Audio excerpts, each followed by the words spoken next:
On the Dukes of Hazzard, we saw the General Lee perform many stunts like driving on two tires, burnouts, massive jumps, and cop chases as well.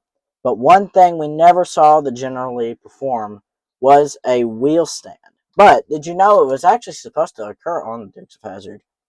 Anywho, guys, welcome everybody to Hazzard TV. Today we're going to be telling the story, the twisted, messed up story of the stand-up General Lee, which at first looks like a stand-up, just a regular General Lee, but it's got something really special and it's not stock by any means. So let's get right into it.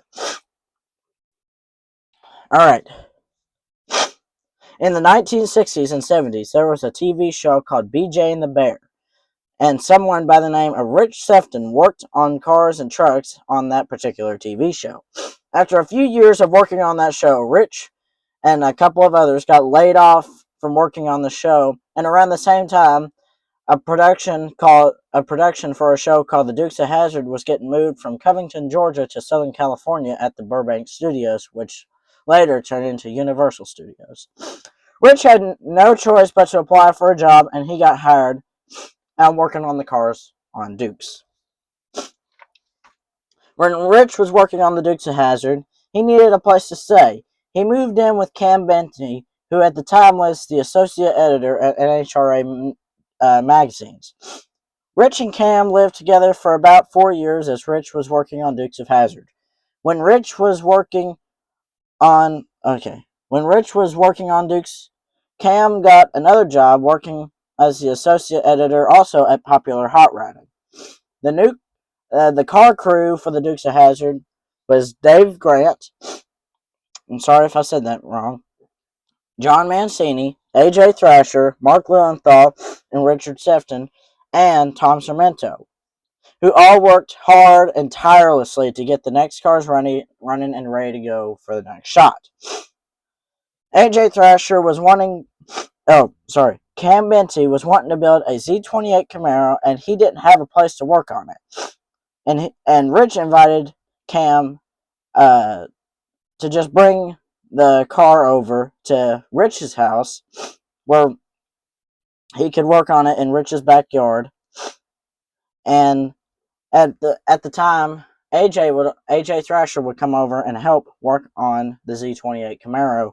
And through then, Cam was doing a thing for Popular Hot Rodding called TJ Talks Tech.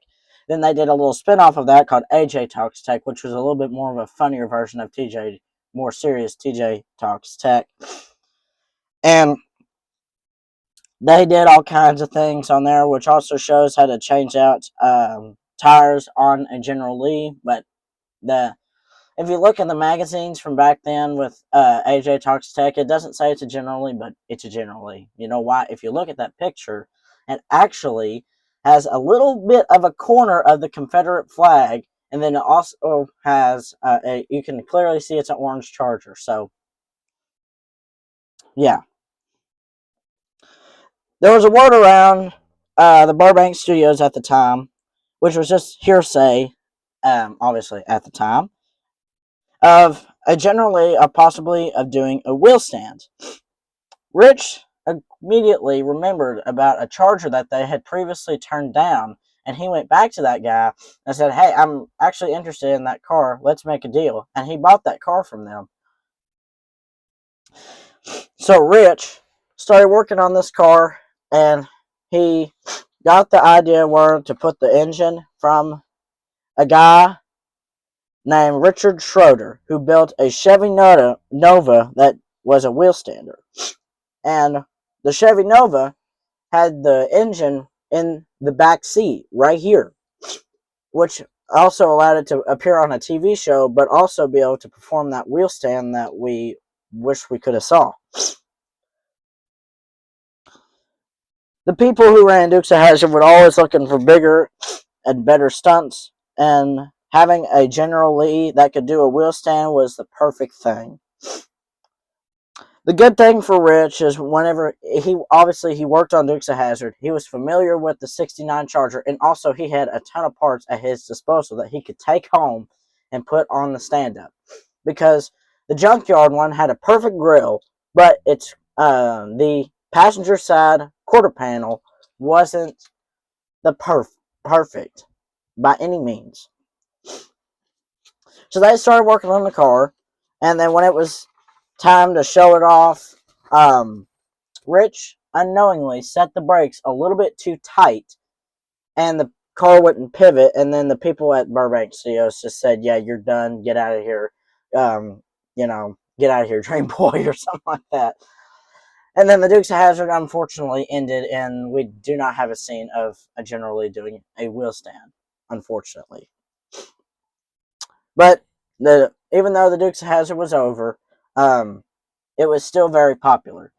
And there was a company called Stroh's Beer, and they were going to offer Rich to use the car at advertisements as advertising for Stroh's for drag racing, because having a General Lee, which was still popular at the time, putting magnetic S1s on the side of the door and have that thing going down the drag strip in a full-blown wheelie, that'd be great for that company. But eventually they backed out of it, and then Rich tried to do something with Sunkist, but unfortunately, as all as that was working out, disaster struck. Rich and his wife were caught in a very nasty divorce, which really changed everything. So there was a normal fight for the kids, obviously, in any divorce. And also,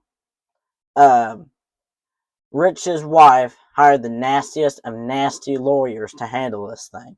And then that guy sent Rich an email saying, "We need you to bring the car down to have photographs taken of the car to determine a value."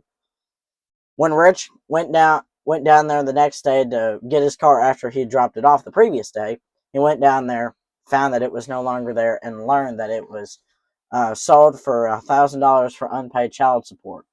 Now, Rich said that he paid all of his child support and there was a mistake, but they just said, "You're going to have to take it up with a judge," and he did. And he got a federal court order stating that the person needed to return the car to Rich free of charge on Rich's side. But of course, that doesn't happen. Even in a perfect world, I don't think that even happened. And it didn't.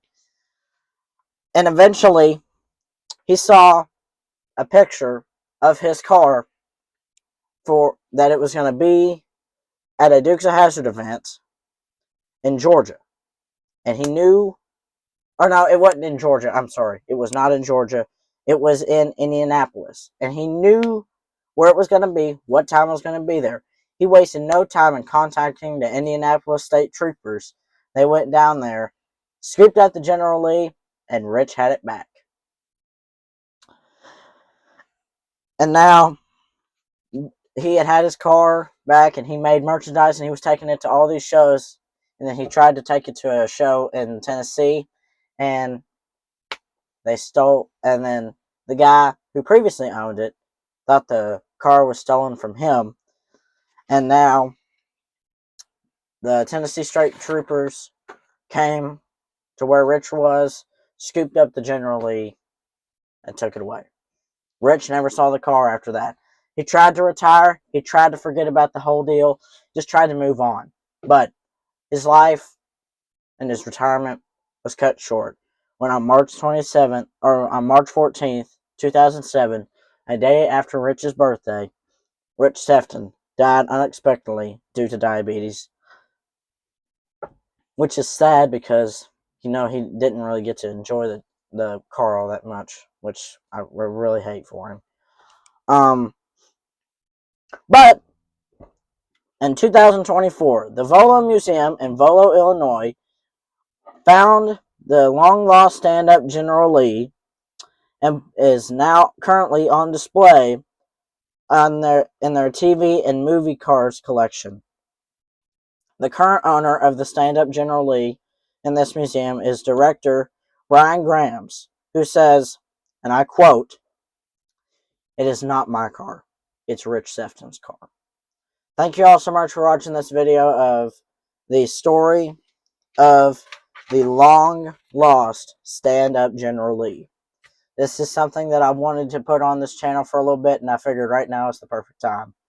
Thank you all so much once again for watching this video. I'll see you guys later.